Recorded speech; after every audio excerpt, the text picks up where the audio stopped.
صراط کی سختیوں سے ڈرانا۔ واعلموا أن مجازكم على الصراط ومزالق دحضه وأهاويل زلله وتارات أهواله فاتقوا الله عباد الله تقية ذي لب شغل التفكر قلبه وأنسب الخوف بدنه۔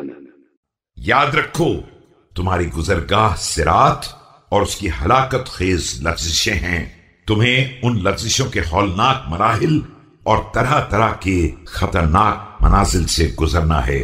اللہ کے بندو، اللہ سے ڈرو اس طرح جس طرح وہ صاحب عقل ڈرتا ہے جس کے دل کو فکر آخرت نے مشغول کر لیا ہو اور اس کے بدن کو خوف خدا نے خستہ حال بنا دیا ہو۔ وأسهر التهجد غرار نومه وأظمأ الرجاء هواجر يومه وظلف الزهد شهواته وأوجف الذكر بلسانه فقدم الخوف لأمانه وتنكب المخالج عن وضح السبيل۔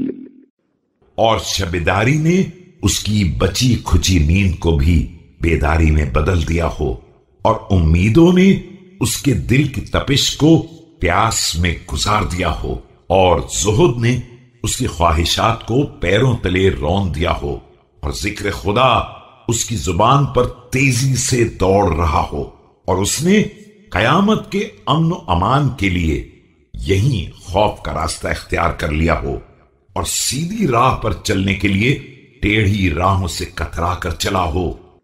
وسلك أقصد المسالك إلى النهج المطلوب ولم تفتله فاتلات الغرور ولم تعم عليه مشتبهات الأمور ظافرا بفرحة البشرى وراحة النعمى في أنعم نومه وآمن يومه۔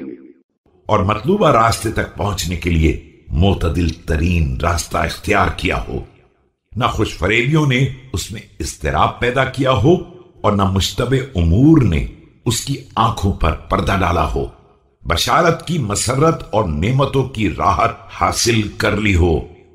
وقد عبر معبر العاجلة حميدا وقدم زاد الآجلة سعيدا وبادر من وجل وأكمش في مهل ورغب في طلب وذهب عن حرب وراقب في يومه غدا۔ دنیا کی گزرگاہ سے قابل تعریف انداز سے گزر جائے اور آخرت کا زاد راہ نیک بختی کے ساتھ آگے بھیج دے، وہاں کے خطرات کے پیش نظر عمل میں سبقت کی اور مہلت کے اوقات میں تیز رفتاری سے قدم بڑھایا، طلب آخرت میں رغبت کے ساتھ آگے بڑھا اور برائیوں سے مسلسل فرار کرتا رہا۔ آج کے دن کل پر نگاہ رکھی۔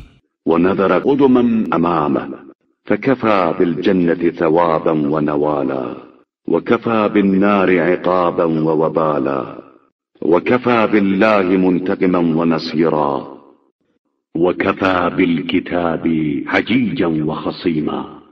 اور ہمیشہ اگلی منزلوں کو دیکھتا رہا، یقیناً ثواب اور عطا کے لیے جنت اور عذاب و وبال کے لیے جہنم سے بالاتر کیا ہے، اور پھر خدا سے بہتر مدد کرنے والا اور انتقام لینے والا کون ہے، اور قرآن کے علاوہ حجت اور سند کیا ہے۔